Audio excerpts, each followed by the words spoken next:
Parliament అసెంబ్లీలో వీడియోలు ఫోటోలు తీయడం నిషేధమని చెప్పారు ఇరిగేషన్ శాఖ మంత్రి ఉత్తమ్ కుమార్ రెడ్డి. పార్లమెంటులో ఫోటోలు వీడియోలు తీసుకోవచ్చన్న బీఆర్ఎస్ ఎమ్మెల్యే కేటీఆర్ కామెంట్స్ పై మంత్రి ఉత్తమ్ రియాక్ట్ అయ్యారు. గతంలో లోక్సభలో కాంగ్రెస్ ఎంపీ ఫోటోలు తీశారనే ఆరోపణలతో ఆమె సెషన్ మొత్తం సస్పెండ్ చేశారని చెప్పారు ఉత్తమ్. పార్లమెంట్లో సభ్యులు ఫోటోలు కానీ వీడియోలు కానీ తీసుకోవడం అనుమతిస్తుండొచ్చు అనే విధంగా వారి భావన వచ్చింది. నేను చాలా స్పష్టంగా చెప్తున్నా, పార్లమెంట్లో కానీ అసెంబ్లీలో కానీ ఫోటోలు తీసుకోవడం వీడియోలు తీసుకోవడం స్ట్రిక్ట్లీ ప్రొహిబిటెడ్. అసలు దానికి అనుమతి లేదు.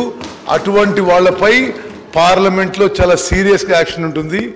రాజ్యసభలో మేము అక్కడ లోక్సభలో ఉన్నప్పుడు ఒక కాంగ్రెస్ సభ్యురాలు రజనీ పాటిల్ అని ఆరోపణ, ఆమె ఫోటోలు తీసిందో లేదో కూడా తెలియదు, ఆరోపణ మీదనే ఆ మొత్తం సెషన్కి సస్పెండ్ చేయడం జరిగింది.